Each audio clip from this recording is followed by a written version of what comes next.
Hi, this is Aruj Muzaffar from the Department of English, University of Southern Punjab.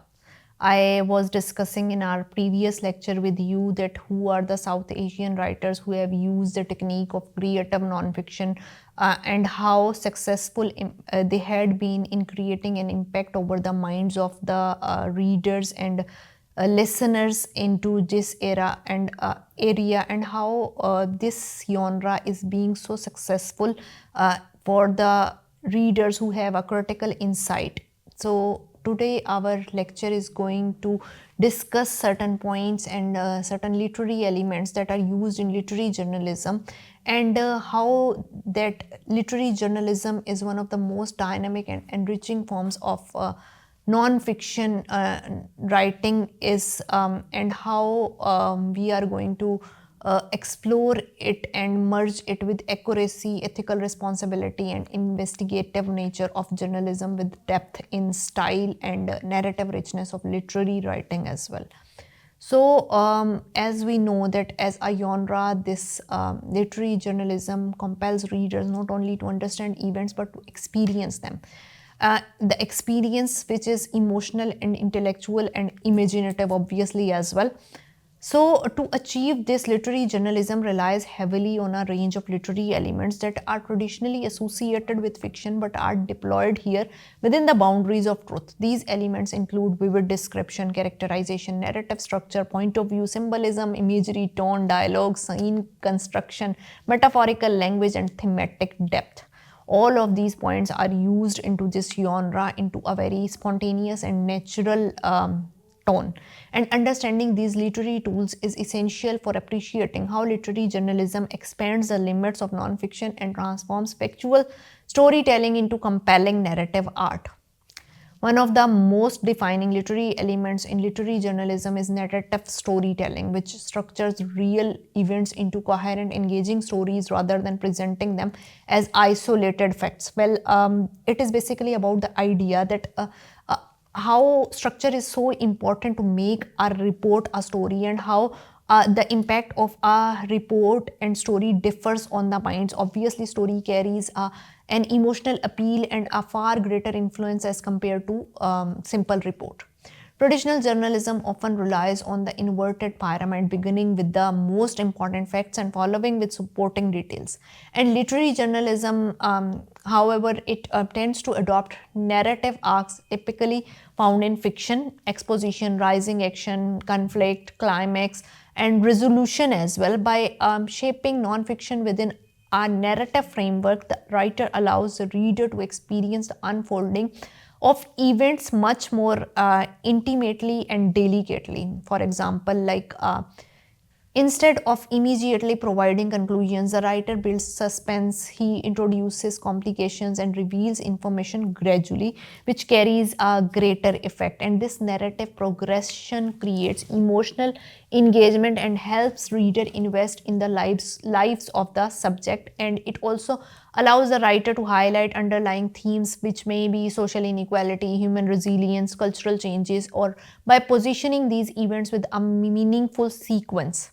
Characterization is another important literary element in literary journalism. In fiction, characters are crafted to serve narrative purposes, but in literary journalism, they may be real, factual, and grounded in verifiable experiences. Despite this restriction, a literary journalist portray real people with as much depth, nuances, and complexity as novelists portray fictional characters. They do capture personalities through actions, speech patterns, physical details, emotional responses, and sometimes even the inner conflicts as well. This is all done while maintaining ethical accuracy, and this level of characterization transforms anonymous subjects into fully realized human beings.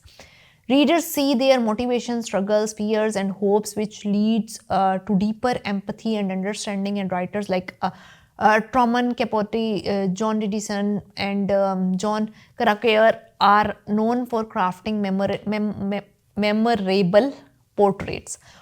Memorable portraits of individuals caught into extraordinary circumstances and situations. Through characterization, literary journalism avoids reducing people into stereotypes and statistics and instead foregrounds their humanity, closely linked to characterization in dialogue, a literary device that brings authenticity and immediacy to non-fictional narratives. And instead of summarizing or paraphrasing what people say, literary journalists often use direct quotes to recreate conversations as they happen, and it obviously creates a natural and spontaneous effect because dialogues allow reader to hear the voices from the subjects, capturing their expressions in a more rhythmic way with a tone which is or which may have a cultural background and or a reflection of their personality as well. It animates scenes, reveals relationships, and exposes tension between individuals or within communities. Using dialogue responsibly requires rigorous note taking, recordings, interviews, or even fact checking as well.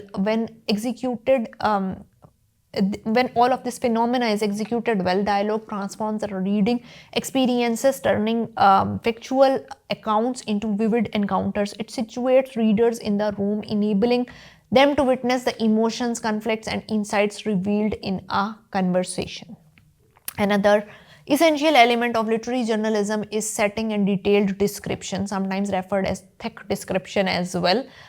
This technique is borrowed basically from fiction by describing physical environments, atmosphere, social context, and sensory details with rich precision. Instead of merely stating where something happened, the writer immerses the reader in the scene through evocative language. Sensory details like sight, sound, smell, touch, taste, all of these are used to help transform abstract information into vivid imagery. For example, describing the heat and dust, or something which is common into a refugee camp, or satirize, it may be even the smell as well, which is often found in hospitals, or like into the description of a ward. This may be felt into reading as well, or the bustling noises of a street market transport. It transports the reader, it takes us away into the lived reality of the subjects, and settings are not mere backgrounds, they shape events and influence human behavior.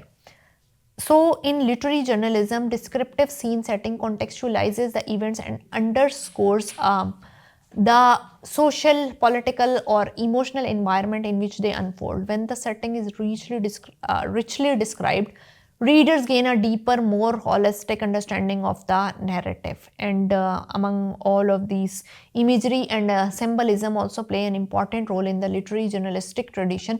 While maintaining factual accuracy, literary journalists choose specific images and symbolic details to reinforce themes or emotional tones or biases even as well.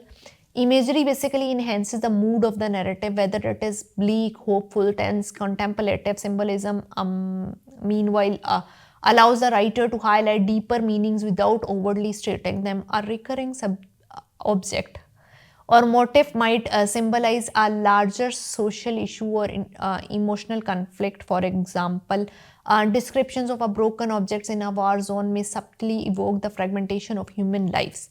Symbolism must be grounded in observable reality, not in invented or exaggerated reality. But the interpretive power of the symbol emerges through the writer's careful framing and emphasis. Among all these, another vital aspect of literary journalism is the point of view as well, which determines the lens through which the story is told. Unlike the conventional journalism, which often adopts an impersonal third person tone, literary journalism may employ more personal perspective, including first person narration, which when it is done carefully gives the sense of a story. And sometimes first person narratives allow the writer to describe their own observation, reflections, or emotional responses, which help the reader understand the context and complexity of the reporting process as well. Basically, this all of this is done to create an impact which is more natural for the reader. And a foundational literary element in literary journalism is this scene construction, which leads us to creation of some dramatic episodes that are very much real to life, and they do depict the pivotal moments like confrontation, discovery, crisis, quiet environment, or anything which is there into a spontaneous note is shown using such techniques. So scene construction is something which is done very delicately. Tone and voice are adopted with great care, and literary journalism allows for a wider range of tones than traditional news writing, where the tone has to be kept at our sides. In the same way, voice plays a very important role. Language is something very important. How that language is styled, which is obviously narrative style, that is very important. The tone can be, rather it should be, reflective of both realities of the events and the ethical responsibility of the journalist as well. So journalist must adopt a thematic depth into his writing so that readers may move beyond the surface events to consider broader implications. A story is basically not about a single individual. It may be revealed with larger issues such as the issues of environment, migration, resilience, feminism, poverty, and all of these things. So literary journalism do adopts these techniques and probes into these lenses with a creative perspective which is very unconventional, and I hope it is understandable for you. Thank you so much.